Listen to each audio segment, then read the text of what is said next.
Hello दोस्तों, आज हम बात करने वाले हैं एसएससी के क्वांटिटेटिव एप्टीट्यूड यानी क्वांट्स के सेक्शन के बारे में। आज हम बात करेंगे। इसमें हम आपको आज एक सेट सॉल्व करवाएंगे और ये हमारी जो एक श्रृंखला चल रही है, एक सीरीज चल रही है एसएससी के कंप्लीट कोर्स की, उसकी शुरुआत है। एक तरह से देखा जाए तो ये सिलेबस की ओर बढ़ता हुआ हमारा पहला कदम है। इसमें सबसे पहले हम आपको 25-25 क्वेश्चंस के सेट करवाएंगे जो कि बहुत ही ज़्यादा ज़रूरी हैं, जिससे आप क्वेश्चन के नेचर को जो कि एग्ज़ाम में पूछे जाते हैं उनको आप अच्छे से समझ सकें। तो इसके लिए बहुत ही ज़्यादा ज़रूरी है कि आप इस क्वेश्चंस को जो हम आपसे प्रैक्टिस करवा रहे हैं उसको आप लगाएं और उसके साथ ही साथ आप अपना नोट्स भी प्रिपेयर करते चलें, और जिससे आगे आने वाले समय में जब हम कई सेट सॉल्व करवा लेंगे और आप हैबिचुअल हो जाएंगे क्वांट्स के सेक्शन को सॉल्व करने में, तो हम आपको धीरे धीरे सारे सिलेबस स्टार्ट करेंगे और एक एक चैप्टर को आपको अच्छे से समझाएंगे।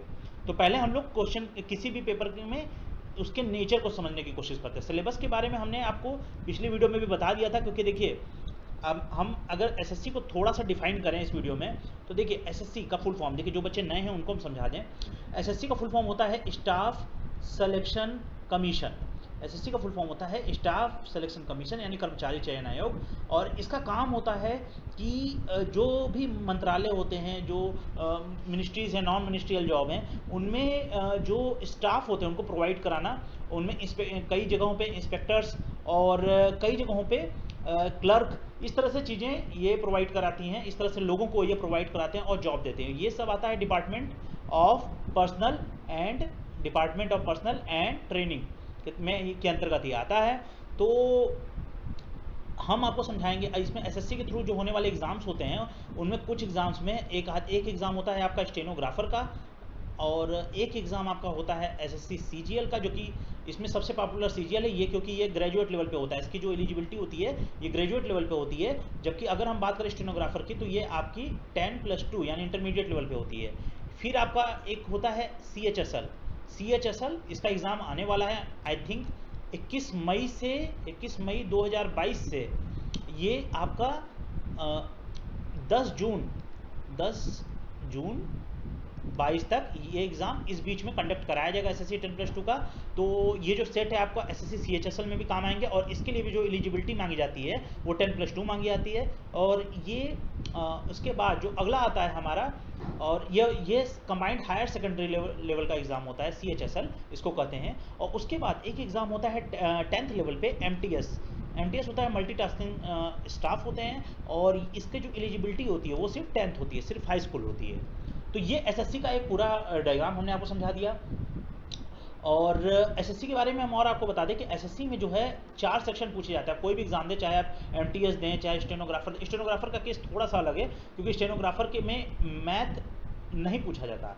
स्टेनोग्राफर की बात करें तो सिर्फ आपको स्टेनोग्राफर में जो इसमें स्टेनोग्राफर मैंने आपको बताया, इसमें मैथ का सेक्शन नहीं होता है, और इसमें टोटल 200 के समथिंग क्वेश्चन आते हैं, और 200 के क्वेश्चन के लिए आपको 2 घंटे का समय मिलता है। और इसमें 100 क्वेश्चन मैथ के होते हैं, और रीजनिंग के आपके 50 होते हैं, और जीएस के भी आपके 50 होते हैं, और बाकी सब में पूछा जाता है मैथ। और सीजीएल की बात करें, चाहे हम सीएचएसएल की बात करें, इसमें आपका दोनों ही एग्ज़ाम्स में आपका रीजनिंग, मैथ, ये टायर 1 की मैं बात बता रहा हूँ, टायर 1 के सेक्शन में आपका रीजनिंग, मैथ, इंग्लिश और जीएस पूछा जाता है। और इसमें रीजनिंग में आपके जो है 25 क्वेश्चन, मैथ में 25 क्वेश्चन, इंग्लिश में 25 क्वेश्चन और जीएस में भी 25 क्वेश्चन हैं। टोटल 100 क्वेश्चन होते हैं, जिनको आपको सॉल्व करने के लिए 60 मिनट्स दिए जाते हैं, यानी कि 1 घंटे में आपको 100 क्वेश्चन सॉल्व करने हैं। तो ऐसे केस में जब आपको 1 घंटे में 60 मिनट में 100 क्वेश्चन सॉल्व करना है,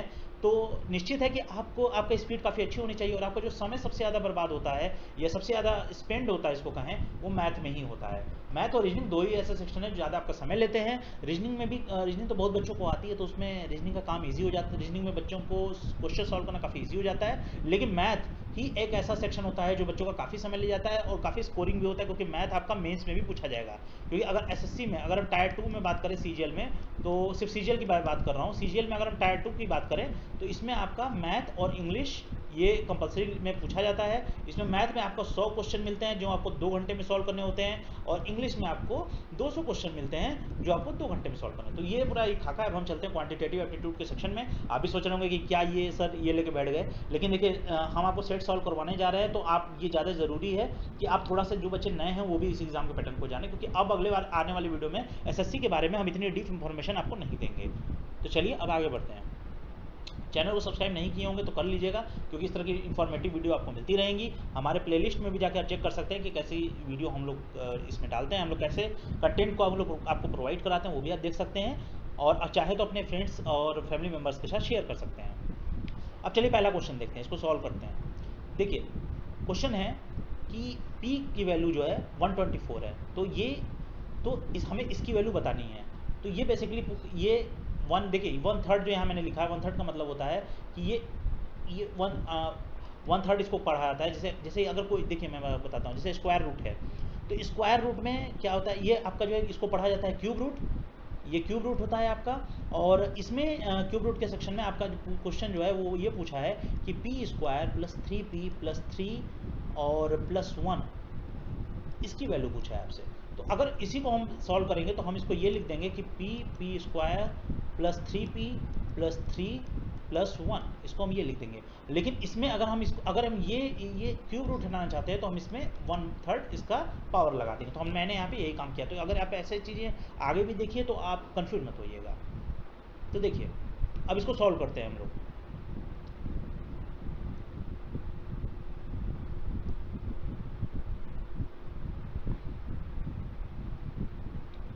तो देखिए, हाँ, तो क्वेश्चन ये पूछा है कि p की वैल्यू हमें पता है, तो हमें सॉल्व करना है p² + 3p + 3 + 1, इसको हमको सॉल्व करना है। तो और इसमें यह क्यूब रूट है। तो अब इसको सॉल्व करने के लिए हम लोग एक काम करते हैं, पहले इसको अंदर मल्टीप्लाई कर लेते हैं। तो p³ + 3p² + 3p + 1 ये आ जाएगा। अगर आप ये देखिए, इसको ध्यान से देखेंगे तो आप पाएंगे इसमें कि ये p + 1 का क्यूब है, ये p + 1 का क्यूब है। कैसे, मैं आपको बताता हूँ। देखिए आपका p³ + 3p p + 1 और प्लस ये, इसको 1 का क्यूब भी लिख सकते हैं। तो ये अगर आप देखेंगे तो ये जो मैंने आज सॉल्व किया है, इसमें मैंने इसी चीज़ को ले लिया है, 3p को p + 1, इसी को मैंने यहीं पे ले लिया है।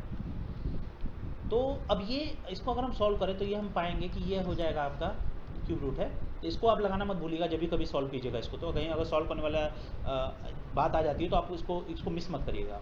तो ये आपका हो जाएगा p + 1 का होल क्यूब, ये हो जाएगा, क्योंकि फार्मूला होता है कि अगर a + b का whole cube, a³ + b³ + 3ab a + b, तो ये सेम फार्मूला यहाँ पे भी अप्लाई हुआ है। तो ये यहाँ पे ये है। तो अब हमें क्या पता था, p की वैल्यू कितनी दी गई थी, p की वैल्यू दी गई थी 124, p की वैल्यू हमारे पास थी 124। तो अब हम इसको यहीं पे पुट कर देंगे। तो ये हो जाएगा 124 + 1, तो ये आपका हो जाएगा 124 + 1 का होल क्यूब। तो ये आपका हो जाएगा क्यूब रूट 124 125 का होल क्यूब। देखिए मैंने आपको जैसे बताया कि जब भी हम लोग क्यूब रूट को तोड़ते हैं तो हम लोग उसमें ये मैंने यहाँ आपको समझाया कि इसको 1/3 हम लोग ये ऐसे लिखते हैं, इसको अगर हम लोग ब्रैकेट में लिखते हैं तो इसको ऐसे लिखते हैं, और अगर क्यूब रूट में लिखते हैं तो उसको ऐसे लिखते हैं। लिखने का तरीका होता है। तो उसी तरह से अब हम लोग इसको सॉल्व कर लेंगे। तो ये आपका हो जाएगा 125 3 × 1/3। ये हमने जो क्यूब रूट था इसी को ख़त्म कर दिया और इसको यहाँ पर लगा दिया। तो अब आपका ये आंसर हो जाएगा 125। तो ये आपका आंसर हो जाएगा 125। अब चलिए दूसरा क्वेश्चन सॉल्व करते हैं। देखिए इसमें क्वेश्चन दिया है कि 1 - देखिए ये भी मैंने उसी तरह लिखा है इसको, क्यूब रूट को। तो ये लिखा है बेसिकली कि 1 - x³/100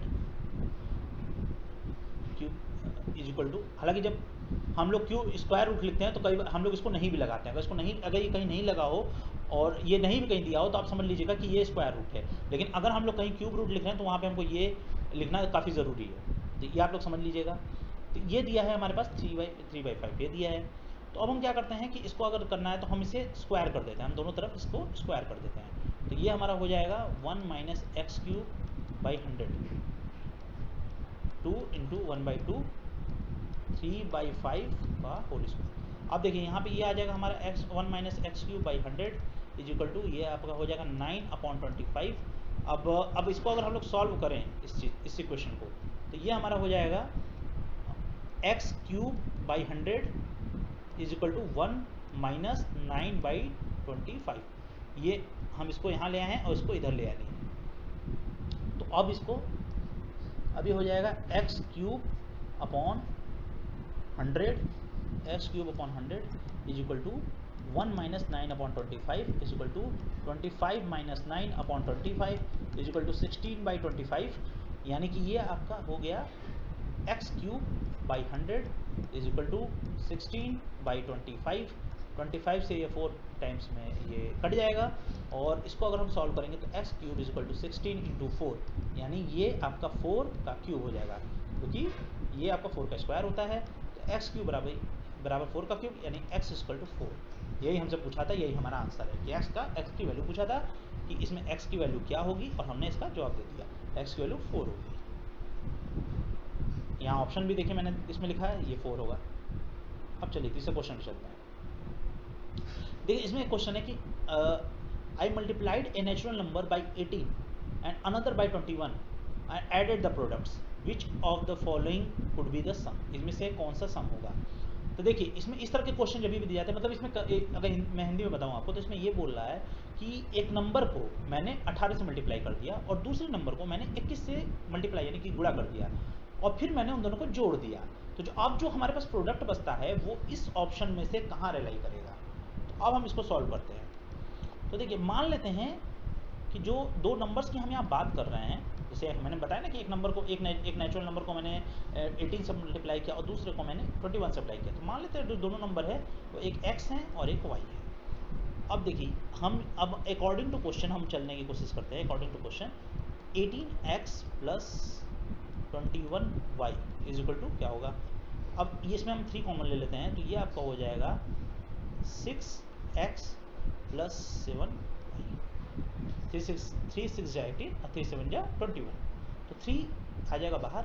अब हमें देखिए, अब हमें ऑप्शन से हम ये देखने की कोशिश करेंगे कि ये इस ऑप्शन में से कौन सा ऐसा ऑप्शन है जो कि 3 से कट जा रहा है, जिसको 3 काट सकता है। तो देखिए 3 किसे काट सकता है, जिसके डिजिट्स को, जैसे मान लीजिए कि 1 2 3। अब हमें ये देखना है कि ये 1 2 3 मान लीजिए कोई डिजिट है। अब ये 3 को क्या इसको काट सकता है। अगर ये देखना है तो हम क्या करते हैं 1 + 2 + 3, तो 1 + 2 + 3 6 आ जाएगा, यानी इसको 3 से इसको 2 बार में काट लेगा। तो यानी कि हम जब डिजिट्स को जोड़ के देते हैं और वो डिजिट के जो सम होता है वो जब 3 को काट देता है, तो ये मान लिया जाता है कि हाँ वो उसको कट कर सकता है। तो देखिए ये क्या था, लंबे चीज़ों में, जहाँ पे लंबे, जैसे यहाँ पे देखिए यहाँ पे हमारे पास 4 ऑप्शन है। तो हम पहले ऑप्शन को लेते हैं। अगर हम देखें तो इसमें 2007, तो अगर 2007 को अगर हम देखें, तो अगर हम 2007 का अगर हम डिजिट को ऐड करते हैं, तो आपका जो है 2 + 7 आ जाएगा, यानी 9।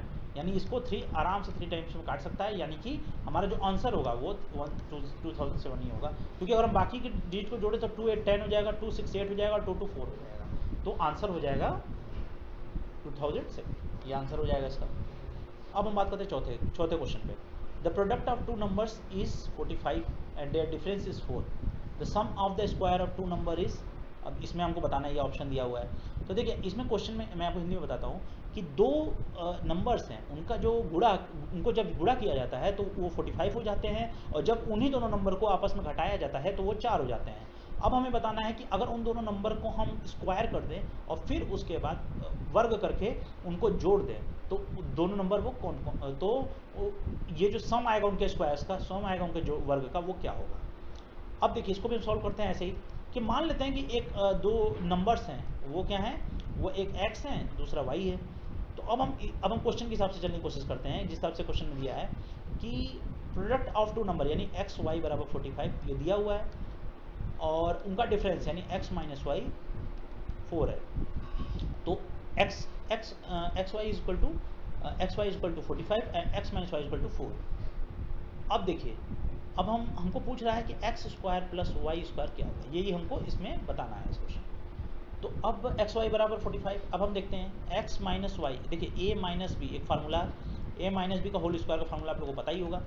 अगर नहीं पता होगा तो आप कमेंट सेक्शन में बताएगा। फार्मूले के लिए एक अलग से जो भी फार्मूले एसएससी में पूछे जाते हैं, एसएससी पूरे एग्जाम में, उनके ओनली फार्मूलाज पे हम एक अलग वीडियो बना देंगे। सिर्फ फार्मूला पे हम एक अलग वीडियो बनाएंगे। तो a माइनस बी का होल स्क्वायर क्या होता है? A square plus B square minus 2ab। और a प्लस बी का होल स्क्वायर क्या होता है? a प्लस बी का होल स्क्वायर होता है A square plus B square plus 2ab, ये होता है। तो हमें यहाँ पे चाहिए x माइनस वाई का होल स्क्वायर। तो x माइनस वाई का होल स्क्वायर होता है तो आपका X square plus Y square minus 2xy। अब देखिए हमारे पास क्या है, xy बराबर 45 है और x माइनस वाई बराबर 4 है। तो हम इसी को यहाँ पे पुट कर देते हैं। तो यहाँ पे हो जाएगा ये 4 का square equal to x square plus Y square minus 2 into 45। अब यहाँ पे हम इसको देखेंगे तो ये हो जाएगा 16 equal to x square plus Y square minus 90। यानी कि अगर हम देखें तो X square plus Y square equal to 90 plus 16, यानी ये आपका 106 आंसर हो जाएगा। 106। तो जो इसमें आंसर आएगा वो आएगा आपका 106। 106 ये आएगा आंसर। अब चलिए अगले क्वेश्चन चलते हैं। उम्मीद करता हूँ समझ में आ गया होगा। अगर कोई क्वेश्चन समझ में नहीं आएगा तो आप हमें बता दीजिएगा कमेंट सेक्शन में। स्क्वायर रूट हमें इसका बताना है, स्क्वायर रूट का हमें बताना है। स्क्वायर रूट 14 प्लस 6 रूट 5, इसका हमें बताना है स्क्वायर रूट कितना होगा। तो देखिए ऐसे क्वेश्चन को सॉल्व करने के लिए, ऐसे क्वेश्चन को टफ बनाने के लिए इसमें इसके स्क्वायर रूट, एक स्क्वायर रूट यहाँ लगा के दूसरा स्क्वायर रूट यहाँ पे लगा दिया जाता है। तो ऐसे क्वेश्चन को टफ बनाया था कि आखिर स्क्वायर रूट से इसको हम बाहर कैसे निकालें जिससे कि हम इसकी वैल्यू को फाइंड आउट कर पाएँ। तो इसके लिए हम लोग क्या करेंगे, सबसे पहले कि इसको देखते हैं जरा एक बार ध्यान से कि 14 प्लस 6 रूट 5, जैसे मैंने आपको बताया कि a प्लस बी का होल स्क्वायर क्या होता है, A square plus B square plus 2ab, ये होता है। तो अब 14 प्लस 6 रूट 5, इसको अगर हम a प्लस बी के फॉर्म, स्क्वायर के फॉर्म में, a प्लस बी के फॉर्म में लिखें तो ये आपका कुछ इस तरह का हो जाएगा कि 14 प्लस 6 रूट 5, 6 रूट 5 यानी कि इसको 2ab से अगर हम कंपेयर करें तो इसको 2 से कट करेंगे तो आपका आ जाएगा 2 3 रूट 5, ये आ जाएगा। तो यानी अगर हम देखें तो अगर अब देखते हैं जरा कि ये 3 का स्क्वायर करें और रूट 5 का स्क्वायर करें तो ये आपका हो जाएगा 9 प्लस 5 यानी 14, तो ये हो जाएगा।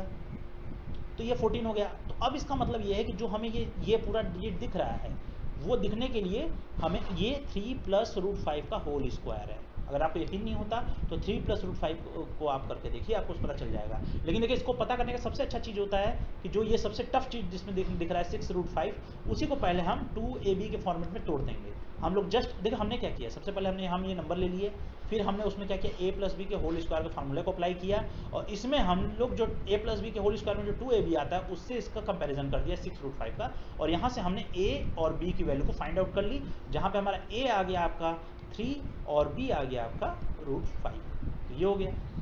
तो अब इसमें हमको ये बताना है कि ये क्या होगा, तो इसका आंसर हो जाएगा सीधा सीधा 3 प्लस रूट 5। क्यों? क्योंकि स्क्वायर रूट पूछ रहा है। तो अगर स्क्वायर रूट की बात करेंगे तो यहाँ क्या आएगा, तो यहाँ आ जाएगा आपका स्क्वायर रूट में अगर 14 प्लस 6 रूट 5 आता है अगर, तो इसको अगर हम स्क्वायर रूट में निकालेंगे तो ये आपका अगर 3 प्लस रूट 5 का होल स्क्वायर, यानी ये आपका हो जाएगा 3 प्लस रूट 5, ये आंसर हो जाएगा। अब देखिए अगले क्वेश्चन चलते हैं। अब हम बता रहे हैं यूनिट डिजिट प्रोडक्ट किसका, 122 टू द पावर 173, इसका हमको बताना है यूनिट डिजिट। तो यूनिट डिजिट कैसे, यूनिट डिजिट देखिए, यूनिट डिजिट इकाई अंक ही होता है। तो ये 2 इकाई अंक, लेकिन हमको ये बताना है कि इसको पावर लगा दिया, तो अब ये टफ करने के लिए बोल दिया है, ये दिखा दिया है। लेकिन एक्चुअल में जब भी इस तरह के क्वेश्चन आए तो आप सिर्फ इकाई अंक को ही पकड़ के चलिएगा, बाकी इनको हटा दीजिएगा। आप सिर्फ इकाई अंक को पकड़िए, आप सिर्फ 2 को पकड़िए इसमें। तो 2 टू द पावर 173 इसका हम बता दिए तो हमारा आंसर आ जाएगा। तो इसका आंसर कैसे आएगा, अब देखते हैं जरा 2 टू द पावर 173 को। तो देखिए पहले हम इसके लिए एक तरीका होता है इंडेक्स नंबर का। इंडेक्स नंबर वो हम आपको जब हम इसकी मैथ पढ़ाएंगे तो उसमें आपको हम पूरी चीज़ें पढ़ाएंगे। तो इंडेक्स नंबर क्या होता है, इंडेक्स नंबर मैं बताता हूँ आपको। जैसे कि 2 टू द पावर 1 क्या होता है, 2 होता है, 2 टू द पावर 2 होता है 4 आएगा, 2 टू द पावर 3, ये देखिए मैं सिर्फ यहाँ पे यूनिट डिजिट लिख रहा हूँ, तो 2 टू द पावर 8 आ जाएगा, 2 टू द पावर 4 16 आ जाएगा, और 2 टू द पावर 5 आ जाएगा 32। अब जब इसमें हम ध्यान दें सिर्फ इकाई के अंक को लें यानी यूनिट डिजिट को लें तो 2 4 8 6 और 2 आ रहा है। यानी यहाँ से आप देखेंगे तो ये चीज़ फिर से रिपीट हो, क्योंकि अगर देखिए 2⁻6 कर देंगे हम तो आपका 64 आ जाएगा। देखिए आप फिर 2 के बाद 4 रिपीट हो गया, यहाँ 4 आ गया, तो इस तरह से रिपीट होगा। तो हम लोग क्या करते हैं, इंडेक्स नंबर क्या होता है, यही नंबर जो होता है इसी को कहते हैं, ये इंडेक्स नंबर है। इंडेक्स नंबर का मतलब है कि इंडेक्स नंबर 4 होगा, 1 2 3 4, मतलब जिसके बाद नंबर की जो पावर होते हैं वो यूनिट डिजिट दोबारा रिपीट होने लगे, जिसके बाद अगर पावर कितना भी बढ़ा दें तो वो यूनिट डिजिट दोबारा रिपीट होने लगे, वही नंबर इंडेक्स नंबर के अंतर्गत आते हैं। तो यहाँ पे अगर 2⁻173 का अगर हम देखें तो हम यहाँ पे ये लिख सकते हैं कि हमें 2 का इंडेक्स नंबर मिल गया, 2 का इंडेक्स नंबर है 4। तो अब हम क्या करेंगे कि 173 को जो इसका पावर है उसको हम 4 से डिवाइड कर देंगे, तो आपका आ जाएगा 4 4 जा 16 एंड 4 3 जा 12 और +1, ये आपका बन जाएगा, रिमाइंडर बचेगा। और यही रिमाइंडर जो होता है आपका यूनिट डिजिट में आता है। तो अब आपका 2⁻1 हो गया आपका यूनिट डिजिट, यानी कि 2 यानी 2 आपका यूनिट डिजिट हो गया। और ये 1 कहाँ से आया, ये इसी रिमाइंडर से आया है, यही जो रिमाइंडर उससे आया, क्योंकि देखिए ये तो पूरा कट हो गया, अब बस बचा क्या 1, तो 1 से आपका आ गया ये। अब चलते हैं अगले क्वेश्चन पे। तो इसका यूनिट डिजिट का इंडेक्स नंबर आपको उम्मीद करता हूँ आपको समझ में आया होगा। तो इंडेक्स नंबर आप बोलेंगे तो इसकी जो है थियरी जो मैं आपको क्लास में पढ़ाऊँगा तो आपको पूरी थियरी अच्छे से समझाऊँगा। अब चलते हैं आगे। अब यहाँ देखिए सम ऑफ 2 नंबर्स है, इन 2 नंबर्स का सम जो है वो 24 है और उनका प्रोडक्ट जो है 143 है। तो हमें बताना है उनके स्क्वायर्स का सम। तो अब इसको सॉल्व करते हैं। अब मान लीजिए नंबर्स क्या हैं, x ले लेते हैं, y ले लेते हैं। तो x और y अगर क्वेश्चन के हिसाब से देखें तो x और y क्या है 24 है और x y क्या है 143 है। तो अब हमको क्या बताना है, x square plus Y square. इस तरह का क्वेश्चन हमने अभी पीछे भी सॉल्व किया है। तो ये अब हम देखें तो a प्लस बी का होल स्क्वायर यहाँ पे भी लगा देते हैं, a square plus B square plus 2ab, ये फार्मूला हम लोग यहाँ पे भी लगाते हैं। तो ये आपका हो जाएगा x प्लस वाई का whole square, x plus y का whole square is equal to x square plus Y square plus 2xy। Easy करने के लिए इसको हम लिख देते हैं x प्लस वाई का whole square minus 2xy is equal to x square plus Y square, क्योंकि इसी की वैल्यू हम लोग को जाननी है। तो x प्लस वाई हमारा था 24 और xy था 143। तो ये हमारा 24 का square minus 2 into 143 is equal to x square plus Y square. ये क्या हो जाएगा, अब इस सबको सॉल्व करते हैं। तो 24 का स्क्वायर होता है 576। तो इस तरह देखिए आपको स्क्वायर नंबर आपको 20 से लेके कम से कम 30 तक याद रखने चाहिए। जैसे कि 21 स्क्वायर का होता है 441, 22 स्क्वायर का होता है 484 और 23 स्क्वायर का होता है 529, 24 स्क्वायर का होता है 576। तो इस तरह से आपको याद रखना चाहिए इस चीज़ को पूरा 30 तक। तो अब देखते हैं, तो 576 माइनस 23624 जा 8 एंड 286। अब इसको हम कट कर देंगे तो ये आपका आ जाएगा 0 और 17 में से 8 जाएगा, आपका जो बचेगा 9 एंड ये आपका जो है 4 में से 2 जाएगा 290, आपका आंसर हो जाएगा। तो X square plus Y square का आंसर हो जाएगा 290। अब चलते हैं अगले क्वेश्चन पे। देखिए एक कॉपर वायर है, उसको बेंड कर दिया गया। बेंड करने का मतलब होता है कि उसको मोड़ दिया गया है एक स्क्वायर के फॉर्म में, और उस स्क्वायर का एरिया क्या है 121 सेंटीमीटर स्क्वायर है। तो अगर सेम वायर को हम लोग बेंड कर देंगे एक सर्कल के फॉर्म में तो हमको बताना है कि सर्कल का रेडियस क्या होगा। तो और जो भी रेडियस है वो सेंटीमीटर में दिया गया है। तो ये बात है। अब देखिए, अब यहाँ पे एक बात मैं आपको बता दूँ, जब भी आपको इस तरह का कॉपर वायर है, कोई भी वायर दिखे, तो wire is equal two cylinder मान लीजिएगा। सिलेंडर मान लीजिएगा। क्यों मान लीजिएगा wire is equal two cylinder? क्योंकि देखिए एक वायर होता है, वायर किस तरह का होता है, इसी तरह का मान लीजिए एक पतला सा एक वायर है। अब इसी वायर को अगर देखिए तो अगर एक सिलेंडर है, सिलेंडर की आकृति आप देखेंगे तो सिलेंडर भी ऐसे ही होता है। अब सिलेंडर को भी आप खींचेंगे, अगर देखिए वायर भी है तो कुछ इस तरह का ही होता है, क्योंकि वायर के ऊपर एक कवर होता है, उसके अंदर से कॉपर की वायर अंदर जाती है। तो ये प्लस माइनस का जो होता है कॉन्सेप्ट, वो इसी के अंदर जाता है। तो इसलिए इसको सिलेंडर को वायर के फॉर्म में भी लिया जा सकता है। तो इससे फ़ायदा क्या होगा, आप अगर एक कॉपर वायर या किस तरह के किसी भी वायर को अगर आप सिलेंडर मान लेंगे, तो वायर को सिलेंडर मान लेने से आपका सबसे बड़ा फ़ायदा ये हो जाएगा कि आपको क्वेश्चन सॉल्व करने में आसानी हो जाएगी, क्योंकि आप फार्मूला पर रिलाई कर सकते हैं। तो अब यहाँ पे क्या है कि अब हम लोग देखते हैं कि एक यहाँ पे बेसिकली क्या बोल रहा है कि एक कॉपर का वायर है, उसको एक स्क्वायर के फॉर्म में बेंड कर, मतलब इसको हम लोग तोड़ के ये बना दिए, और फिर बाद में यही जो है एक सर्कल बन गया। तो हमें बताना है कि इस सर्कल का रेडियस क्या होगा। अब हमारे पास देखिए डेटा क्या है, डेटा हमारे पास है स्क्वायर का एरिया। स्क्वायर का जानते हैं आप, चारों स्क्वायर के चारों जो भाग, चारों जो उसके पार्ट होते हैं वो इक्वल होते हैं। तो अब स्क्वायर का एरिया कितना होता है, ए स्क्वायर यानी 121 यानी ए इक्वल टू हो जाएगा 11, क्योंकि ये हो जाएगा 11 का स्क्वायर। तो ए बराबर 11, तो हमारे पास हमें ये पता चल गया कि जो इसका पार्ट है वो 11, वो 11 के बराबर इसका पार्ट है। तो अब हमको बताना है कि अगर यही वायर को हम सेम, अब आप खुद सोचिए, यही वायर को अगर हम इसमें करें सेम लेंथ में करते हैं और यही वायर को सेम सर्कल बनाते हैं, तो इसकी जो लेंथ होगी, क्योंकि देखिए ये बात हो रही है 2 डायमेंशन में, हम लोग 2 डायमेंशन में चल रहे हैं, तो 2 डायमेंशन में तो इसकी जो लंबाई होगी वो बराबर ही होगी, तो निश्चित है। तो अब इसमें हम लोग देखते हैं, तो अब हम लोग स्क्वायर है, स्क्वायर में हमको पता चल गया कि इसका जो पार्ट है वो 11 सेंटीमीटर का है। तो अब हम इसका पेरीमीटर ज्ञात करते हैं, परिधि, पेरीमीटर देखते हैं। तो पेरीमीटर क्या होता है, ए इंटू 4 हो जाएगा, क्योंकि परिधि क्या होती है, ए प्लस ए प्लस ए प्लस ए, यही है, क्योंकि चारों इसका बराबर ही है। तो अब यहाँ पे ए इंटू 4 यानी 11 इंटू 4 यानी कि 44 सेंटीमीटर हो जाएगी। तो अब सर्कल को देखते हैं, तो सर्कल का हमें एक सर्कल का रेडियस ज्ञात करना है। तो सर्कल का पेरीमीटर क्या होता है, सर्कल का पेरीमीटर क्या होता है, 2 पाई आर होता है। तो पेरीमीटर ज्ञात करना है, तो हमें ये तो क्लियर हो गया ना कि 44 सेंटीमीटर का ही टोटल वायर था, जिसको पहले वायर था, जिसको पहले जो है उसको बेंट करके उसको स्क्वायर में बनाया गया और बाद में उसी को सर्कल बना दिया गया, और इसी का हमको रेडियस ज्ञात करना है। तो अब हमको ये पता चल गया, तो हम यहाँ पेरीमीटर की जगह इसको रखेंगे 2 पाई आर, ये हमारा इक्वेशन हमें मिल गया। और पाई की वैल्यू आपको पता ही है, पाई इक्वल टू होता है 22/7, तो 2 इंटू 22/7 इंटू आर, यहाँ 44। अब अगर इन दोनों को कट कर देंगे तो ये भी कट हो जाएगा और ये 7 ऊपर चला जाएगा, यानी r इज इक्वल टू 7। तो हमें रेडियस मिल गया, रेडियस क्या था हमारा, रेडियस हमारा हो गया, रेडियस हो गया हमारा 7 सेंटीमीटर। तो ये हो गया हमारा आंसर। अब अगले क्वेश्चन पे चलते हैं। देखिए, the area of 3 consecutive cuboids are 12, 20 and 15 square centimetre respectively. तो हमें क्या बताना है, इस क्यूबॉइड का वॉल्यूम बताना है। तो देखिए 3 कॉन्सिक्यूटिव क्यूबॉइड, क्यूबॉइड का मतलब क्या होता है, क्यूबॉइड का मतलब होता है घनाभ। देखिए एक घन होता है, घनाभ होता है।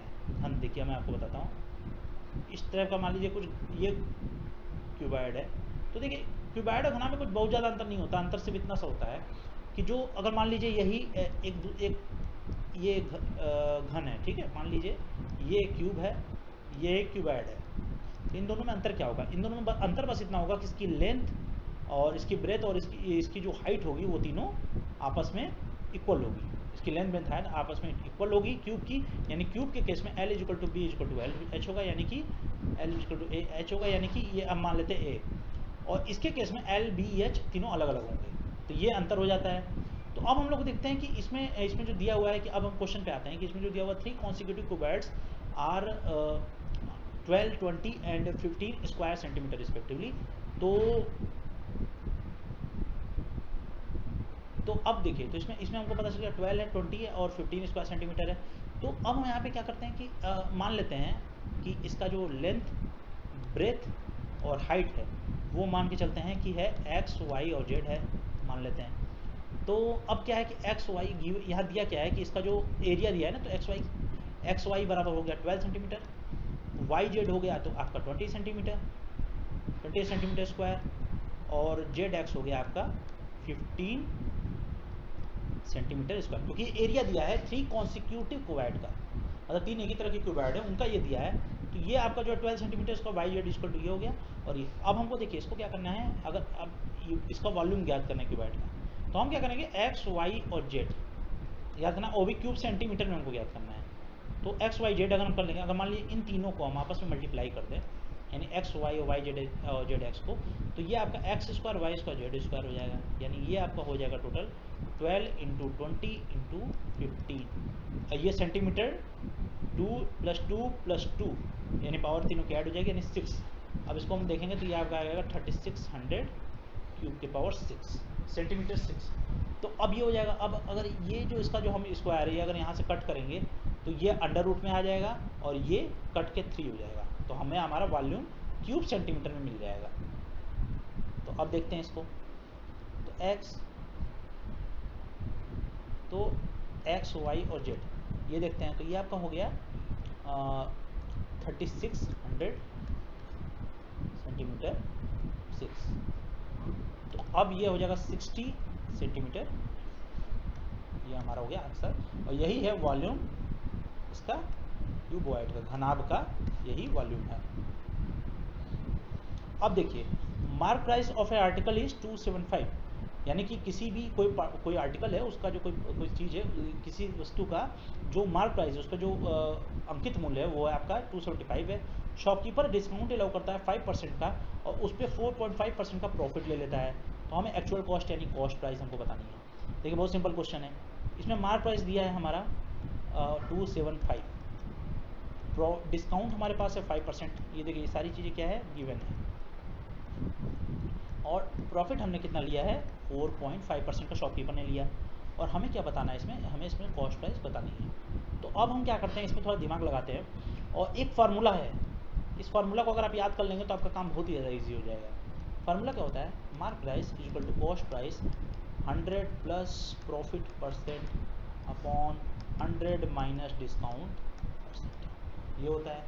तो अब मार्क प्राइस का हम देखते हैं। तो मार्क प्राइस इसमें क्या है, मार्क प्राइस है आपका 275, और कॉस्ट प्राइस आपका जो है, कॉस्ट प्राइस हमें पता लगाना है। प्रॉफिट क्या है, 100 प्लस 4.5%, और आपका डिस्काउंट है 100 माइनस 5%, यानी आपका जो हो जाएगा ये सीपी हो जाएगा आपका, यानी आपका हो जाएगा ये 275 mark price is equal to cost price 100 plus profit 100 plus 4.5 upon 100 minus 5% discount जो है उसको कट कर दिया।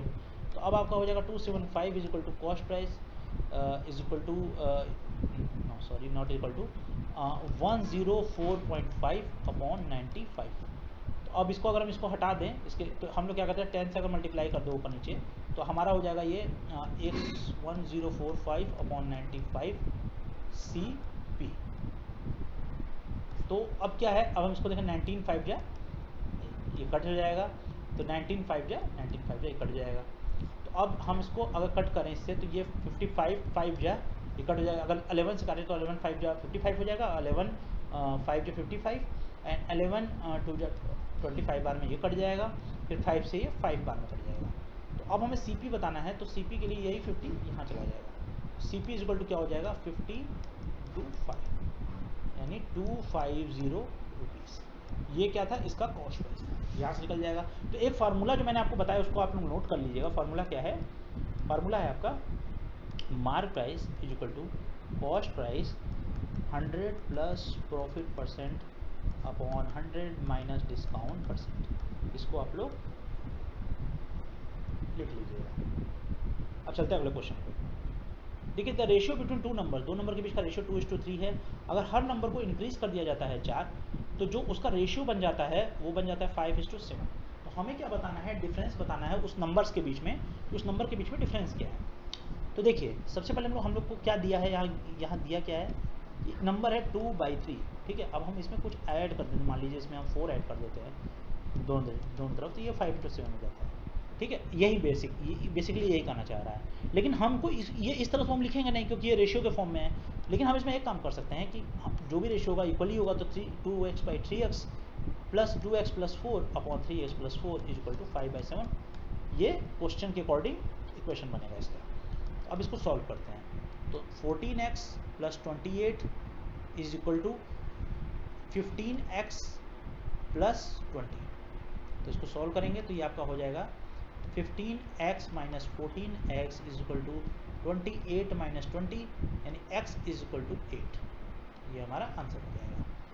तो हमें क्या बताना है कि उस नंबर्स के बीच का डिफरेंस क्या होगा, डिफरेंस बताना है। तो हमें क्या बताना है, बेसिकली 3x, यही दो नंबर है, तो 3x माइनस 2x यही डिफरेंस है, यानी कि x डिफरेंस है, यानी x कितना है 8 है, यही हो जाएगा, डिफरेंस भी हो जाएगा।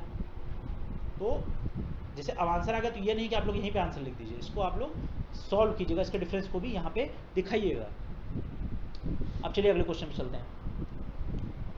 देखिए, एक काम जो है वो a work can be completed by P and Q in 12 days. P और Q काम को 12 दिन में करते हैं।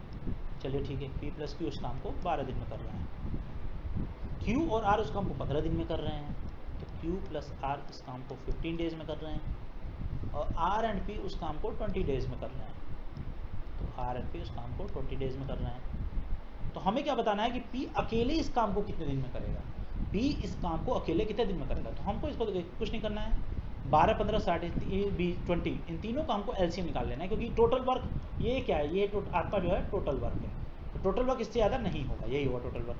तो अब 12 दिन में करा तो 12, 5 60, यहाँ से ये क्या है, ये जो हम निकाले ये एफिशिएंसी निकालना है। इस तरीके को आप लोग सीख लीजिएगा। ये हम हालांकि टाइम एंड वर्क जब आप पढ़ाएंगे तो आपको पढ़ाएंगे, लेकिन टाइम एंड वर्क में हम इसको अच्छे से समझाएंगे आपको इस टेक्निक को, लेकिन आप फिलहाल इसको समझ लीजिएगा। तो 12, 5 60 एंड 15, 4 60, 23 60। अब ये आपका सारा इफिशियंसी, और टोटल इफिशियंसी इनकी ऐड कर दें तो आपको 5 + 4 + 3 = 5, 4, 9, 3, 12 आपका इफिशियंसी हो गया। यानी कि अब देखा जाए तो हम लोग यहाँ से ये पता लगा सकते हैं कि P + Q + R एक काम को कितने दिन में करेंगे। तो देखिए P + Q + R, लेकिन यहाँ पे देखा जाए तो अगर हम तीनों को ऐड कर देते हैं तो ये डबल हो जाते हैं। तो यानी कि हम इसको 60 × 2 कर देंगे अपॉन 12। 2 हमने यहाँ क्यों किया है, 2 इसमें हमने 2 × मल्टीप्लाई 2 क्यों किया, क्योंकि ये अकेला नहीं है। अगर ये देखा जाएगा तो ये आपका जो है P + Q, अगर इसका वर्क निकाला जाएगा तो P + Q + R/2 हो जाएगा। अगर आप दूसरे तरीके से समझें तो P + Q + R ये इस तरह से हो जाएगा, और ये हो जाएगा आपका 1/60 हो जाएगा। तो ये इधर आपका P + Q, ये आपका जो है 2 इधर हो जाएगा। तो अब इसको हम करेंगे तो 12, 5 60, यानी कि आपका ये हो जाएगा 10। यानी P + Q + R इस काम को 60 × 2/12, सॉरी 12, यानी इस काम को ये लोग अगर कट कर 10 डेज में ये लोग इस काम को कर रहे हैं। तो अब देखिए अब हमको क्या करना है, हमने आपको जैसे पिछले इसमें दिखाया कि अब हमें ये तो पता चल गया कि P + Q + R इस काम को 10 दिन में कर रहे हैं। हमें क्या बताना है कि P अकेले उस काम को कितने दिन में करेगा। तो यहाँ अगर हम इसकी एफिशिएंसी निकालें तो हमारा काम बहुत ही ईजी हो जाएगा, और वो भी निकालने का हम आपको सबसे अच्छा तरीका दिखा रहे हैं। देखिए सॉरी टेक्निकल इशू आ रहा है। P + Q आपका P + Q उस काम को P + Q, Q + R, R + P, ये आपका 12, 15, 20, ठीक, 60, 5, 4, 3, ये था पूरा टोटल इक्वेशन। अब यहाँ इफिशियंसी से हम लोग इसको कैलकुलेट कर लेते हैं। तो देखिए अब यहाँ Q और R है, तो हम लोग एक काम करते हैं कि इसमें हम लोग P को मान लीजिए 2 और R मान लीजिए 1। ये एफिशिएंसी हम लोग एक मान लेते हैं, 2 + 1 = 3। अब इसी तरह अगर हम एज्यूम कर लें, ये एजम्पशन पे चलता है, काफ़ी तेज़ी से आप इसको सॉल्व कर सकते हैं, फास्टेस्ट वे में आप इसको सॉल्व कर सकते हैं। तो आर पी आपका P की एफिशिएंसी आप 2 मान लीजिए, और R की अब देखिए कि क्या ये ऊपर भी अप्लाई हो रहा है। तो अगर R को फिर ये 1 है तो ये यहाँ पे भी 1 रहेगा, और ये Q यहाँ पे हो जाएगा 3, क्योंकि ये 4 है यहाँ। तो अब यहाँ पे क्या है कि Q 3 है, तो अगर हम यहाँ पे भी 3 कर दें तो अब देखिए क्या यहाँ पे 2 आ रहा है, 2 आ रहा है, यानी कि हमने सही एज्यूम किया है। यहाँ पे P हमने 2 लिया था, यहाँ P 2 आ गया। तो यानी P2, यानी कि अगर हम लोग देखा जाए तो ये अब हम लोग देखेंगे कि कितने दिन में P इस काम को कंप्लीट कर सकता है। तो P इस काम को अकेले, अगर P को ये काम अकेले में दे दिया जाए तो P इस काम को अकेले 30 डेज में कंप्लीट कर सकता है। कैसे, जो मैंने आपको बताया इसकी एफिशिएंसी के बारे में, और ये 60/2 कहाँ से आया, 2 इसकी एफिशिएंसी से आया, 2 तो ये 30 डेज में इसको कंप्लीट कर लेगा। ये हो गया। अब चलिए अगले क्वेश्चन पे चलते हैं, देखते हैं। देखिए 20% loss on selling price is what percent loss on cost price. 20% loss on selling price is what percent loss on cost price. यानी कि अगर सेलिंग प्राइस पे हमको 20% का घाटा होता है, तो 20% का घाटा होता है तो हमें कितना लॉस होगा कॉस्ट प्राइस के ऊपर। तो इस केस में हम लोग क्या करते हैं, सबसे पहले लॉस परसेंटेज देख लेते हैं। तो हमारा मान लेते हैं कि इसमें जो SP है हमारा, मान लेते हैं कि इसमें हमारा जो SP है वो आपका SP हमारा जो है वो आपका X रुपीज़ है, ठीक है। तो SP को मान लेते हैं कि यहाँ पे SP हमारा X रुपीज़ है। तो अब यहाँ पे SP आपका X रुपीज़ है। तो लॉस परसेंट देखते हैं। तो लॉस परसेंट है आपका, लॉस परसेंट होता क्या है वैसे, लॉस कब होता है, जब कोई चीज़ कॉस्ट प्राइस से कम दाम में बिकती है। यानी कि हम अगर मान लीजिए कोई चीज़ हम 10 रुपये में खरीदते हैं और उसको हम 8 रुपये में बेच देते हैं तो हमको यहाँ पे लॉस हो जाता है। ₹2 का हमको यहाँ लॉस हुआ, तो यही होता है। तो इसलिए सीपी का दाम एसपी से ज़्यादा हो जाता है, यानी सीपी अगर ज़्यादा हो जाता है एसपी से तो हमें लॉस होता है, अगर एसपी ज़्यादा होता है सीपी से तो हमें फ़ायदा होता है। तो इस बात को याद रखिएगा। तो ये हो जाएगा आपका एसपी इंटू 100, ये लॉस परसेंट होता है, ये फार्मूला है लॉस परसेंट का, इसको लिख लीजिएगा। Loss percent equal to CP minus SP upon SP into 100। और यही अगर गेन परसेंट हो जाएगा तो यहाँ पे हम लोग क्या लिखेंगे, ये फार्मूला क्या होगा गेन परसेंट का, SP minus CP upon CP into 100, ये गेन परसेंट का फार्मूला है, इसको नोट कर लीजिएगा। तो अगर 20% हमें लॉस होता है सेलिंग प्राइस पे तो हमें क्या लॉस होगा, हमें क्या मान लेते हैं हम यहाँ पे कि हमारा जो एसपी है, चलिए यहाँ पे हम लोग एज्यूम कर लेते हैं एसपी हमारा कितना है एक्स रुपीज़ है, तो सीपी हमारा कितना है 100 रुपीज़ है। तो अब ये मान के हम लोग इसको सॉल्व करते हैं, हम लोग लॉस परसेंट निकालने की कोशिश करते हैं। तो देखिए, तो हम लोग जैसे आपको फार्मूला में बताया कि लॉस परसेंट निकालते हैं, तो लॉस परसेंट हमारा कितना है 20%। 20% is equal to C P minus S P upon S P into 100, ये हम लोग निकाल लेते हैं यहाँ से। तो अब 20 देखिए जो 100 आता है कहाँ से आता है, ये जो परसेंटेज हमने यहाँ लगाया है, तो जब कोई भी चीज़, जैसे मान लिया हम 1% लिख रहे हैं तो 1% का मतलब क्या होता है 1/100, ये बाई 100 कहाँ से आ गया, या इसको हम ये भी लिख सकते हैं 1 इंटू 1/100। ये जो 1/100 है इक्वल टू क्या होता है, ये परसेंटेज होता है। जो परसेंटेज का हम लोग साइन लगाते हैं तो बेसिकली हम लोग 1/100 लिखने के बजाय हम लोग परसेंटेज लगा देते हैं, इसको आप लोग याद रखिएगा। तो अब ये 25 बार में कट जाएगा, ये कट, एक मिनट इसको मैं फिर से, हाँ तो देखिए लॉस परसेंट कितना है 20 है, तो हम क्या करते हैं 100 C P minus S P हमने एक्स माना है अपॉन एक्स इंटू 100, तो ये कितना हो गया आपका, ये आपको 20, ये 5 बार में कट हो जाएगा इधर, तो इधर एक्स ये एक्स इधर आ जाएगा, एक्स इज इक्वल टू आपका 500 माइनस 5x, अब ये इधर आएगा तो ये हो जाएगा 6x 500, अब x इज इक्वल टू 500/6 यानी 250/3 हो जाएगा, क्योंकि ये कट जाएगा 250 बार में, 250/3 हो जाएगा, यानी ये आपका हो जाएगा 250/3%। ये आपका जो है आपका लॉस होगा, ये 250/3% आपको लॉस है, ये कॉस्ट प्राइस पे। तो अगर आपको, इसको आप लोग याद रखिएगा कि अगर आपको लॉस होता है 20% सेलिंग प्राइस पे, तो आपको कॉस्ट प्राइस पे लॉस हो जाएगा वो 250/3%, इसको याद रखिएगा। अब देखिए SI on certain sum of money for 6 year in 9/25 of a sum, तो हमें रेट ऑफ इंटरेस्ट बताना है। तो इसमें सिंपल इंटरेस्ट बोल रहा है, सिंपल इंटरेस्ट कितना है 9/25 है किसका, प्रिंसिपल अमाउंट का, ठीक है। तो और हमें क्या पता है, हमें टाइम पता है, टाइम कितना है 6 ईयर्स, रेट पता करना है हमको अभी। तो अब यहाँ पे हम लोग क्या करते हैं कि इसका सिंपल इंटरेस्ट का जो फार्मूला होता है उसको अप्लाई कर लेते हैं। तो फार्मूला क्या होता है सिंपल इंटरेस्ट का, SI is equal to simple interest equal principal into rate into time upon rate, यही होता है।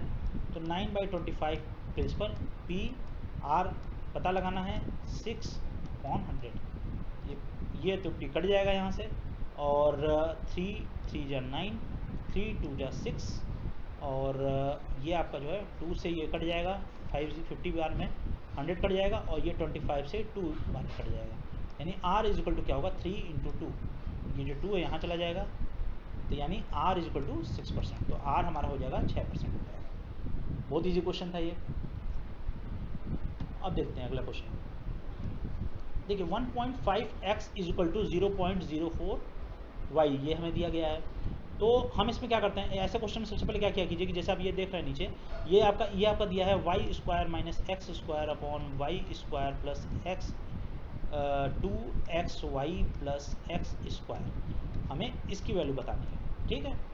तो हम लोग पहले इसका निकाल लेते हैं।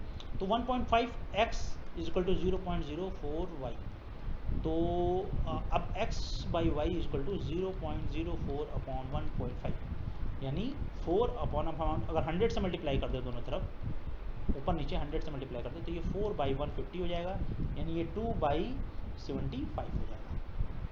तो अब यहाँ इसको सॉल्व करते हैं। तो देखिए y² माइनस x², ये किसकी तरह है, एक फार्मूला होता है a² माइनस b² का, a² माइनस b² का फार्मूला क्या होता है, a² minus b² equal to a minus B into a plus B, ये फार्मूला होता है, इसको आप लोग नोट कर लीजिएगा। तो Y square minus X square को हम लोग यहीं अप्लाई कर लेते हैं। तो Y square minus X square upon Y square plus X square plus 2xy is equal to आपका हो जाएगा Y minus X Y plus X. ये क्या है, ये आपका ए square plus B square plus 2ab के फॉर्म में, यानी a प्लस बी का होल स्क्वायर है, यानी ये आपका y प्लस एक्स का होल स्क्वायर है। तो अब यहाँ से हम y प्लस एक्स से हम अगर चाहें तो इसको यहाँ से y प्लस एक्स इसको कट कर देंगे और यहाँ से हम इसको कट कर देंगे। तो अब हमारे पास बचेगा क्या, हमारे पास बच जाएगा y minus X upon Y plus X. तो हमने क्या गेन किया, y minus X upon Y plus X, ये हमारे पास बच गया। तो अब हम इसको अगर अब हम इसमें अगर y से हम डिवाइड कर देंगे,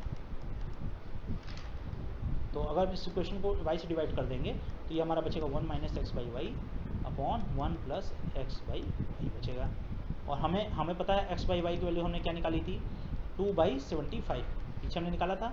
तो इसको हमने 1/2/75 अपॉन 1 प्लस 2/75, यानी हम इसको अगर करेंगे तो ये इसका यहाँ मिलेगा, तो ये 75 minus 2 70 upon 75 plus 2 upon 75 cut हो जाएगा, ये आपका बचेगा 73 अपॉन 77, ये हो जाएगा आंसर आपका। अब देखिए, first and second number are less than the third number by 30% and 37% respectively. तो हमें बताना है कि सेकंड नंबर फर्स्ट नंबर से कितना कम है। इसको अगर बेसिकली देखते हैं, मान लेते हैं हम 3 नंबर है हमारे पास, एक ए है, एक बी है, एक सी है। तो हमें क्या बता रहा है, बोल रहा है कि पहला और दूसरा नंबर जो है वो तीसरे नंबर से 30% और 37% कम है। तो तीसरा परसेंट मान लीजिए 100 है, तो ये आपका 30% कम होगा तो 100 से 30 कटेगा 70 हो जाएगा। ये 100 से अगर 37% कम होगा तो ये आपका जो है ये आपका हो जाएगा 63%।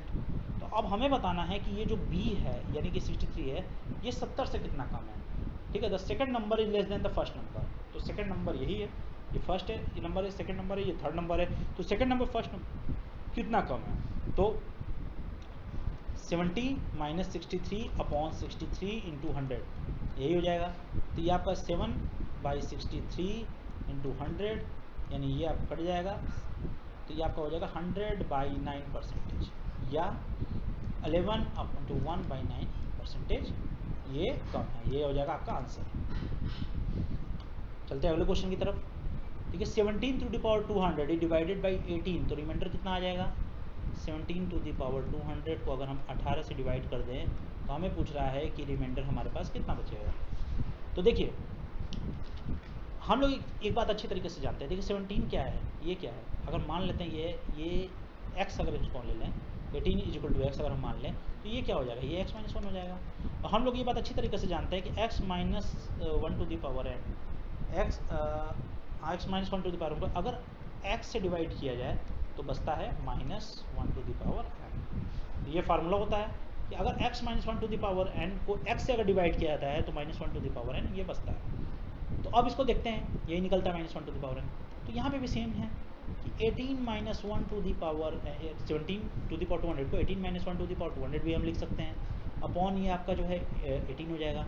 यहाँ x बराबर हो जाएगा 18 और n बराबर हो जाएगा 200, अगर यहाँ से इस फॉर्मूले से हम लोग कंपेरिजन करें तो यहाँ पे क्या हो जाएगा, हमारा आंसर -1 टू द पावर 200 जो कि आंसर है 1। तो हमारा रिमाइंडर क्या बचेगा, हमारा रिमाइंडर 1 बचेगा। हाँ, अब चलिए 18 पे चलते हैं। A sum of ₹12,000 deposited at CI becomes double after 5 year. मतलब एक 12,000 रुपये को डिपॉजिट किया जाता है कंपाउंड इंटरेस्ट पे, और वो डबल हो जाता है 5 साल में, दोगुना हो जाता है 5 साल में कंपाउंड इंटरेस्ट पे उसको जमा करने पे। और हमें ये बताना है कि 20 साल के अंदर वो कितना बन जाएगा, ये 12,000 रुपये 20 साल में कितना हो जाएगा। अगर 12,000 है, अगर ये 2 साल में डबल हो जाता है, अगर 5 ईयर्स में क्या होता है, ये डबल हो जाता है, ये 24,000 बन जाता है। तो हमें ये बताना है कि ये यहाँ से ये 20 साल में 20 ईयर्स में ये कितना बन जाएगा, ये हमको बताना है। देखिए सबसे पहले हम लोग फार्मूला लगाते हैं, amount is equal to principal 1 plus r/100 to the power t।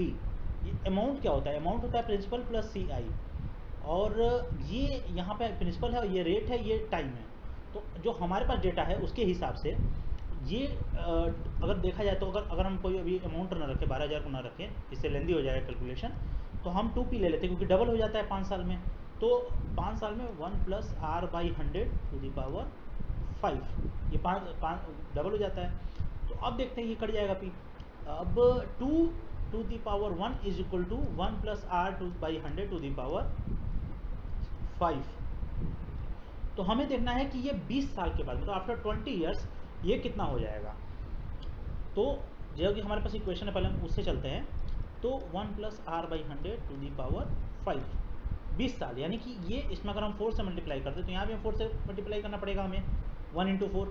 तो ये हमारा जो है ये हो जाएगा 20 ईयर्स, और ये हो जाएगा 2 to the power 4, यानी 2 × 2 × 2 × 2 इज इक्वल टू 16 टाइम्स हो जाएगा ये।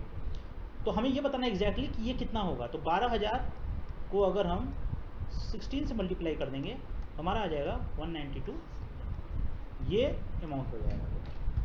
तो ये इसका करेक्ट आंसर है। अब चलिए अगले क्वेश्चन पे चलते हैं। अगर देखिए कॉस्ट प्राइस 15 आर्टिकल्स का इक्वल है सेलिंग प्राइस 12 आर्टिकल के, तो गेन परसेंट कितना होगा। तो हमको यहाँ पे गेन परसेंटेज बताना है। तो हम यहाँ पे लिख सकते हैं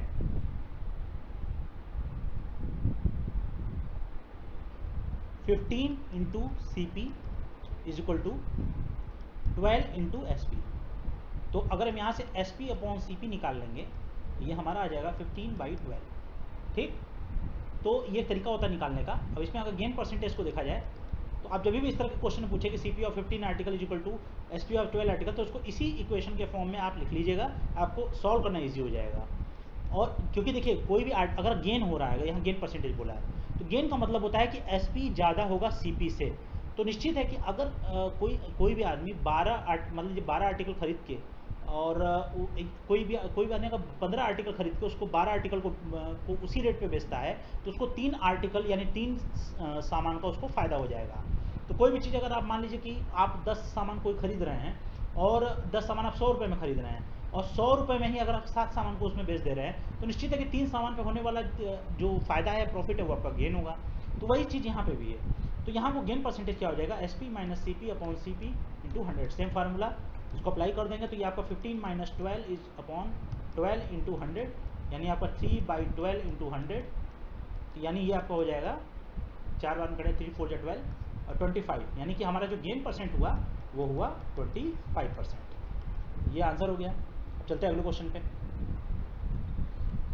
देखिए the average of 3 consecutive odd numbers 12 more than 1/3 of first of these numbers. देखिए इस तरह के क्वेश्चन में हमें हमेशा वर्ड्स के हिसाब से चलना चाहिए। तो इसमें पूछा है कि जो एवरेज यानी जो औसत है 3 कॉन्सिक्यूटिव यानी 3 लगातार चलने वाली ऑड नंबर्स का, तो 3 हम मान लेते क्या है, एक x हो जाएगा, एक x+2 हो जाएगा और एक x+4 हो जाएगा। अगर आपको इस तरह नहीं समझ में आ रहा है कि ये कैसे हो गया, तो हम ऐसे देखते हैं। मान लीजिए 1, 3 और 5 ये ऑड नंबर है तीनों। तो अब इसमें इसमें अंतर क्या है, +2 वही सेम अंतर यहाँ पे भी है। तो ये ध्यान दीजिए, कई लोग क्या करते हैं ना कि x ले लेते हैं, दूसरा x+1 ले लेते हैं, तो ये नहीं होगा, ये चीज़ नहीं होगा। यहाँ पे x, x+2, x+4 यही होगा। तो अब यहाँ चलते हैं तो देखिए, तो ये एवरेज है 3 कॉन्सिक्यूटिव ऑड नंबर का। और एक चीज़ और है कि अगर 3 कॉन्सिक्यूटिव नंबर्स हैं जैसे 1 x+4, तो इसमें जो इसका एवरेज होगा वो होगा x+2। आखिर आप सोचेंगे कैसे, तो हम यहाँ से आपको समझाते हैं 1, 3, 5 से कि 1 + 3 + 5 एवरेज क्या होता है, तीनों का सम और बस बट अपॉन 3, यानी कि 5, 3, 8 और 1, 9, 9/3 इज इक्वल टू 3। 3 क्या है, 3 आपका जो है मिडिल नंबर है। तो ये मिडिल नंबर ही होता है जो इसमें ऑड नंबर में ऑड होता है। इस तरह की चीज़ों में कॉन्सिक्यूटिव ऑड नंबर्स में जो मिडिल नंबर होता है वो एवरेज का रोल प्ले करता है। तो यहाँ पे अब हम वर्ड्स के हिसाब से चलते हैं। तो देखिए इसमें जो पूछा है उसमें पूछा है कि जो एवरेज है 3 कॉन्सिक्यूटिव ऑड नंबर्स का, तो कॉन्सिक्यूटिव ऑड नंबर्स कौन से हैं, x, x+2, x+4। उम्मीद करता हूँ ये लाइन आपको समझ में आ गई होगी। ये 12 ज़्यादा है 1/3 of first of these numbers. तो ठीक है, तो अब इसको देखते हैं। तो ये एवरेज जो है इसका वो 12 ज़्यादा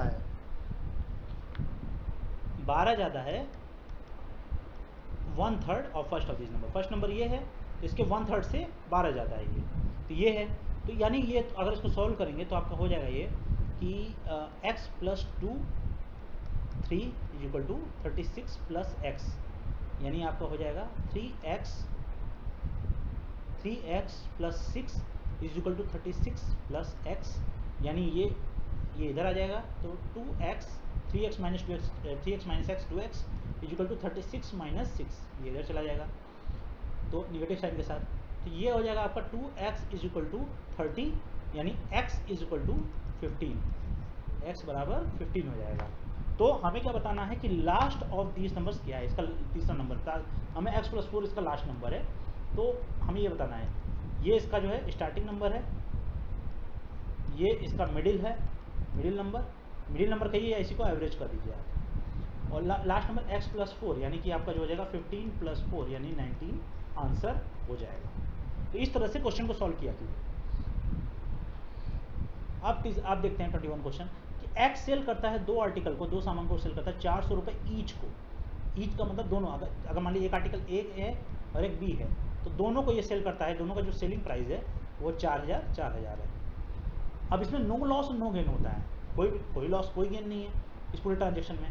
तो अगर एक को इसने सोल्ड किया है 1.25% पे, तो हमें क्या होता है जो बाकी को दूसरे को उसने सोल्ड किया वो कितना होगा, वो उसको कितने पे सेल किया होगा, ये यहाँ पे देखने की चीज़ है। तो देखिए हम मान लेते हैं कि इस तरह के क्वेश्चन को हम लोग सक्सेसिव टर्म्स में सॉल्व करते हैं। जैसे हम लोग बताए थे ना कि अगर एक मान लीजिए 10% पे कोई 20% पे पहले किसी चीज़ में 20% का रिडक्शन होता है और फिर 10% का रिडक्शन होता है, तो टोटल हम लोग सक्सेसिव डिस्काउंट हम लोग देखते थे। सक्सेसिव डिस्काउंट के क्वेश्चन में हम लोगों ने बहुत देखा है इसको। तो हमने 25% के क्वेश्चन में देखा जाए तो इसमें तो ये आपका x plus Y plus X Y by 100, same formula ये है सक्सेसिव डिस्काउंट का फार्मूला, ये लगता है। तो यही फार्मूला सेम यहाँ पे भी लगेगा, सक्सेसिव डिस्काउंट का फार्मूला। तो x plus Y plus X Y by 100, ये सेम फार्मूला यहाँ लगाते हैं हम लोग और देखते हैं कि हम लोग क्या गेन करना है। तो यहाँ पे हमारा क्या है, ये x 25% है और x 25% है और y यहाँ पे हमारा नहीं, हमें पता नहीं है। तो y जो भी होगा ये इसमें, क्योंकि जब निश्चित है कि अगर हम दोनों आर्टिकल को सेम सेलिंग प्राइस पे सेल कर रहे हैं और एक में हमको 1.25% का लॉस हो रहा है, लेकिन इसमें इस पूरे ट्रांजेक्शन में नो प्रॉफिट और नो लॉस है, तो निश्चित है कि इसमें हमको कुछ लॉस हो रहा होगा, सीधी सी बात है। तो इसको हम लोग निगेटिव ले लेंगे। तो y निगेटिव में कुछ होगा, मान लेते हैं x, ठीक। तो अब इसको सॉल्व करते हैं। तो x plus Y plus X Y by 100 में यही चीज़ पुट कर देते हैं। तो 25 minus x minus 25x by 100 हो जाएगा, ठीक है। तो 4 बार में ये हो जाएगा। अब इसको हम लोग सॉल्व करते हैं तो ये आपका जो है इसमें नो प्रॉफिट नो लॉस है, तो इसलिए यहाँ पे यहाँ पे 0 हो जाएगा, क्योंकि नो प्रॉफिट नो लॉस है तो यहाँ पे 0 हो जाएगा। तो अब इसे सॉल्व करने पे इसे ये आएगा आपका जो है 25 minus 4x plus X by 4, यह आ जाएगा, यानी 5x बाई 4 हो जाएगा। ये 5x बाई 4 हो जाएगा। इसको कट करने पे ये आ जाएगा 5x बाई 4। तो यहाँ पे हमारा आ जाएगा 25 इज इक्वल टू, इसको हम लोग इधर लेते आएंगे तो ये आ जाएगा 5x बाई 4, यानी 5 5 25, x is equal to 5 into 4 यानी 20%। तो जब हम इस तरह से सेल करते हैं इसमें, तो अगर एक में 24% का गेन हो रहा है, तो दूसरे पे जो हमें लॉस होगा वो होगा 20% का। ये इसका पूरा कहानी है।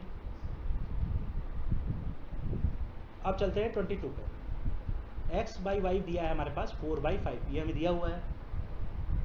अब 3x plus Y upon 5x plus 3y, इस क्वेश्चन में कुछ नहीं करते हैं, बस यही x वाई 4 और 5 का जो फार्मूला नंबर है उसमें पुट कर देते हैं। तो 3 into 4 plus 5 upon 5 into 4 plus 3 into 5, इसको पुट करते हैं तो 12 प्लस 5 अपॉन 20 प्लस 15, ये आपका हो जाएगा 17 अपॉन 35, ये हो जाएगा आंसर। अब देखिए मंथली इनकम दे रहा है ए और बी का, वो 4:3 के रेशियो में है, यानी अगर ए और बी की इनकम की बात करें तो ये 4:3 के रेशियो में है। अब एक्सपेंसेस की बात करते हैं तो ये आपका आ जाता है 3:2। लेकिन सेविंग दोनों जो है सेविंग 6,000 रुपये करते हैं पर मंथ। सेविंग की बात करें तो ये 6,000 रुपये करते हैं लोग, सेम है। तो देखिए यहाँ पे एक चीज़ है कि इनकम क्या होता है किसी भी इंसान का, मैं आपसे पूछूँ इनकम क्या है। इनकम वही है जो वो एक्सपेंडिचर यानी स्पेंड करता है प्लस सेविंग, यानी कि इनकम क्या होता है I equal to E expenditure plus saving, ये होता है फार्मूला होता है। तो इसी फार्मूला को हम लोग यहाँ अप्लाई कर देते हैं। तो इनकम यहाँ पे हमारे पास है 4x+4, यानी कि ये जो है इसको एक तरफ रखते हैं और इसको एक तरफ रखते हैं। तो यानी यहाँ दो इक्वेशन निकल के आएगा, एक 4x + 3y is equal to, अगर मान लेते हैं ये कि ये इनकम x है और एक्सपेंडिचर y है, तब की बात है 4x - 3y is equal to 6,000, और उसी तरह से 3x - 2y is equal to 6,000। अब यहाँ एक चीज़ हमें देखना है, हमें ज्ञात करना है मंथली इनकम। तो हमको यहाँ एक्स और वाई, इसको हम इस इक्वेशन को हम लोग सॉल्व कर सकते हैं, लेकिन जल्दी रिजल्ट आए तो हम लोग को क्या काटना चाहिए, पहले एक्स काटना चाहिए कि वाई काटना चाहिए। हमें क्या ज्ञात करना है, हमें पता लगाना है इनकम के बारे में। तो हम लोग क्या करेंगे, वाई को कट करेंगे। वाई एक्सपेंडिचर है तो हम लोग वाई को कट करते हैं, और इससे हमको एक्स चाहिए। तो हम लोग क्या करेंगे इसमें इसमें ये हमारा फर्स्ट इक्वेशन है, ये हमारा सेकंड इक्वेशन है। तो फर्स्ट इक्वेशन में हम अगर मल्टीप्लाई कर दें 2 से और सेकेंड इक्वेशन में मल्टीप्लाई कर दें 3 से, तो ये 6 दोनों 6 हो जाए, कट जाएगा। तो फिर से देखते हैं, 4x + 4x - 3y, 4x - 3y is equal to 6,000। अब इसी में हम अगर 2 से मल्टीप्लाई कर दें और 3x - 2y 6,000, इसमें 3 से मल्टीप्लाई कर दें तो ये आपका हो जाएगा 8x - 6y is equal to 12,000, और ये हो जाएगा आपका 9x - 6y is equal to 18,000। अब इसको हम लोग माइनस कर देते हैं, ये कट जाएगा, तो माइनस से प्लस हो जाएगा, कट जाएगा ये। अब बचेगा x, तो x इज इक्वल टू क्या हो जाएगा, x बराबर क्या हो जाएगा, क्योंकि यहाँ बच जाएगा 9x - 8x is equal to x बच जाएगा, और x बराबर यहाँ क्या हो जाएगा 18,000 - 12,000, यानी x इज इक्वल टू हो जाएगा आपका 6,000। अब हमें क्या बताना है, हमें पता लगाना है मंथली इनकम क्या है की। तो ये 4 है तो 4x है, तो 4 × 6,000 यानी 24,000, ये हो जाएगा आंसर। अब चलते हैं अगले क्वेश्चन पे। अगर रूट बताना है 1 + x/9 का 13/3 है, हमें x की वैल्यू ज्ञात करना, सिंपल है। जैसे मैंने आपको रूट के केस में बताया था, हम स्क्वायर कर देते हैं इसमें। जैसे मैंने बताया था कि जब इस तरह से चीज़ें लिखी होती है तो स्क्वायर रूट होता है ये, तो इसमें 2 होता है, यानी अगर इसको सॉल्व करेंगे तो इसमें इसको इस तरह से भी लिख सकते हैं। इसको लिखने का एक ये भी तरीका होता है, जो मैंने यहाँ लिखा वही सेम चीज़ ये है। तो उसको स्क्वायर कर देते तो इससे ये कट जाएगा। तो अब 1 + x/9 इज इक्वल टू 13/3 का स्क्वायर, ये हो जाएगा 169। 13 का स्क्वायर होता है 169 और 3 का स्क्वायर होता है 9। तो अब ये क्या हो जाएगा, ये हो जाएगा 1 + x/9 इज इक्वल टू 169/9। अब इसको हम सॉल्व करते हैं तो 1 +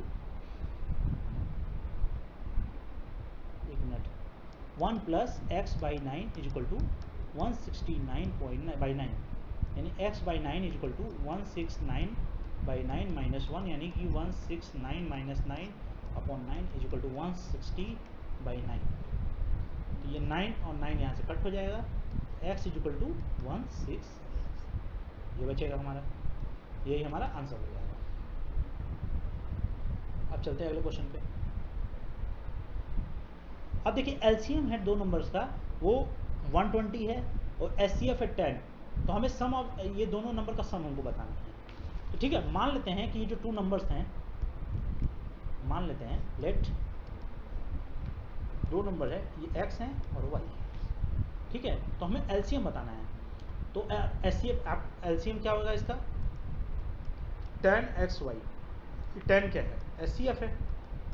एचसीएफ तो लगेगा ही, आपको पता ही है कि HCF highest common multi factor होता है, तो ये तो इसमें लगना ही लगना है। तो एचसीएफ होता है 10xy, तो ये इस तरह से लगेगा। अब इसमें हम लोग देखते हैं 10xy हो जाएगा, और हमको ये बताना है सम ऑफ दिस टू नंबर, हमको इसका सम निकालना है। तो अब इसका देखिए सम इसका हम कैसे निकालते हैं। तो हम लोग क्या करेंगे इसमें कि 10xy हमारे पास एक वैल्यू है 10xy बराबर एलसीएम 120 है, तो 120 is equal to 10xy, 10 cut जाएगा यानी कि यहाँ पे 0 कट जाएगा, xy is equal to 12, xy की वैल्यू 12 है। तो अब हम लोग क्या करेंगे कि अब हमारे पास ये तो है नहीं, अब हम ऑप्शन से जाएंगे, क्योंकि हमको और डेटा की ज़रूरत होती है इसको सॉल्व करने के लिए, और डेटा हमारे पास है नहीं, और हमें एक ऑप्शन तो टिक करना ही करना है। कान डिटरमाइन का इसमें ऑप्शन है ही नहीं, 140, 80, 70, 190। देखिए ऑप्शन मैंने सब में नहीं लिखा है, ऑप्शन मैंने सिर्फ उन्हीं क्वेश्चंस में लिखा है जहाँ पे ऑप्शन की ज़रूरत थी, तो उन्हीं जगहों पे मैंने ऑप्शन को मेंशन किया है। तो यहाँ पे ऑप्शन की हम बात, ऑप्शन से हम लोग निकालने की कोशिश करें क्या होगा। तो XY बराबर 12 हमारे पास सही है, तो हम एक पेयर बनाते हैं, ऐसे क्वेश्चन में एक पेयर बना लेते हैं। पेयर कैसे बनेगा, जैसे कि कौन से दो चीज़ों को फैक्टर्स को रखें जिसमें को प्राइम नंबर को आपस में रखें, जिससे कि वो आपस में एक दूसरे को काट ना पाए। तो 3 4 हो जाएगा, 3 4 जा 12 हो जाएगा, और एक होगा 112। तो 112 अगर आपको ये पेयर बनाने नहीं आते होंगे तो आप बताइएगा हमें, तो आपको उस पर हम अलग से वीडियो अगर कोई बनाएंगे तो उसमें हम इस चीज़ को डाल देंगे, या अगला कोई हम सेट सॉल्व करवाएंगे। तो ये तो पहला सेट हम लोग सॉल्व करा रहे हैं, जब हम आपको दूसरा या तीसरा सेट सॉल्व कराएं तो उसमें हम लोग पेयर को अच्छे से समझा देंगे, क्वेश्चन उसका भी डाल देंगे हम लोग। तो 3 4 और 112 ये दो पेयर इसमें पॉसिबल है। तो अब ये दो पेयर है, अब हमको ये देखना है कि 3 4 और 112 में ये कहाँ पे फिट होगा, हमको ये देखना है। तो इसमें हम हमारे हिसाब से अगर सम ऑफ दिस टू नंबर देखा जाए, तो या अगर इसमें हम देखा जाए तो इसमें SCF है, तो SCF से मल्टीप्लाई कर देते हैं। तो यानी कि पहला देखते हैं 112, अगर हम 112 पेयर को ले लेते हैं तो 112 पेयर में हमारे साथ क्या हो जाएगा, 112 पेयर में अगर देखिए दो पेयर है हमारे पास, एक है हमारे पास 112, एक है हमारे पास 3 4। अब हम लोग देखते हैं इसमें पॉसिबल क्या है। तो इसमें 10 प्लस दोनों को ऐड करना है हमें 120, ये 10 और 120 कहाँ से आया, ये 1 इंटू 10 से आया, ये 12 इंटू 10 से आया, ये यहाँ से आया, ये यहाँ से आया। तो 120 यानी ये तुम्हारा आपका हो गया 130, ये तो 130 हो गया। अब इसको देखते हैं 3 इंटू 10 प्लस 4 इंटू 10, और ये 10 क्या है, 10 SCF है। तो अब बात करते हैं, तो यहाँ 30 प्लस 40 इज इक्वल टू 70। अब जरा देखते हैं ऑप्शन में 70 दिया हुआ है आपका कि 130 दिया गया है। तो ऑप्शन में आपका 70 दिया है, तो हम लोग 70 पे टिक करके आगे बढ़ जाए, तो ये इसका आंसर है। फ्रेंड्स ये था तरीका सॉल्व करने का। उम्मीद करता हूँ हमारा ये सीरीज़ आपको पसंद आई होगी, हमारा ये प्रयास आपको पसंद आया होगा। तो अगर आपको फिर भी कोई डाउट है तो आप हमें कमेंट सेक्शन में आपके जो भी डाउट हो हमको हमको बता सकते हैं, और हमारे प्लेलिस्ट में जाके आप SSC CGL कंप्लीट कोर्स का ये सीरीज़ है, तो इसमें आप जाके आप लोग देख सकते हैं हमारे वीडियोस को। अभी तो पहला वीडियो पड़ा है इसका, हमने एक सेट को सॉल्व करना है, हालांकि इसमें क्वांटिटेटिव एप्टीट्यूड का भी हम एक प्लेलिस्ट, क्वांटिटेटिव एप्टीट्यूड का एक प्लेलिस्ट हम लोग ऐड कर देंगे, उसको भी आप लोग देख लीजिएगा। तो फ्रेंड्स सब्सक्राइब नहीं किए होंगे चैनल को सब्सक्राइब कर लीजिएगा, बेल आइकन हिट कीजिएगा, और जो भी आपके हमारे वीडियो से रिलेटेड जो भी क्वेरी हो या जो भी बात आपको कहनी हो वो आप हमें कमेंट सेक्शन में कर सकते हैं, हम हर कमेंट का जवाब देने की पूरी कोशिश करेंगे। फ्रेंड्स धन्यवाद, जय हिंद दोस्तों।